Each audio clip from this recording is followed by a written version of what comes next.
আসসালামু আলাইকুম বন্ধুরা, আমি বানিয়ে ফেললাম লিচুর পুডিং। কারণ মেয়ের জন্য লিচু কিনে নিয়ে আসছিলাম, ওর পুডিং খাবার বায়না। যেহেতু আগার আগার পাউডার একদম অল্প ছিল, বানানো হবে না, তার সত্ত্বেও ওকে বানিয়ে দিতে হলো, যে কারণে আপনাদের সঙ্গে শেয়ার করলাম। এই যে লিচু নিয়ে আসছে 1 কিলো, এর থেকে 250 মতো লিচু বার করে নিয়েছি।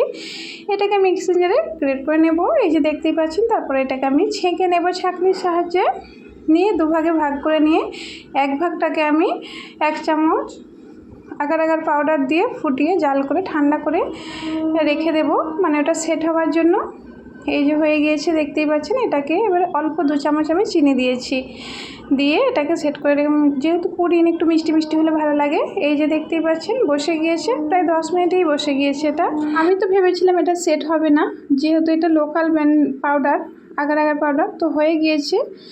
এবার যেটা হাফ আছে ওর মধ্যে 1/2 চামচ আগার আগার পাউডার দিয়ে ডাবল আর 1 বাটি পানি দিয়ে, মানে যতটা জুস ছিল লিচুর ওর মধ্যে ডাবল পানি দিয়ে ফুটিয়ে নিয়ে আগার আগার পাউডার দিয়ে 1 চামচ চিনি দিয়ে এই যে সেট করে রাখা লিচুর পুডিংটা এর মধ্যে অ্যাড করে দিয়ে আধ ঘন্টার মতো আমি রেস্টে রেখে দিয়েছিলাম। তো দেখতেই পাচ্ছেন মোটামুটি হয়ে গিয়েছে, ওর আর তর্স হয়েছে না। আর যেহেতু এটা আগার আগার পাউডারটা লোকাল, আমি ভেবেছিলাম একদম সেট হবে না, তো সেট হয়ে গিয়েছে। আপনারা হাতে একটু সময় দিয়ে আপনাদের বাচ্চাদের জন্য এই গরমে প্রাণ ঠান্ডা করা লিচুর পুডিং অবশ্যই বানিয়ে দেওয়ার চেষ্টা করবেন। অনেক মজার, ভালো লাগলে একটা সাবস্ক্রাইব করবেন। আল্লাহ হাফেজ।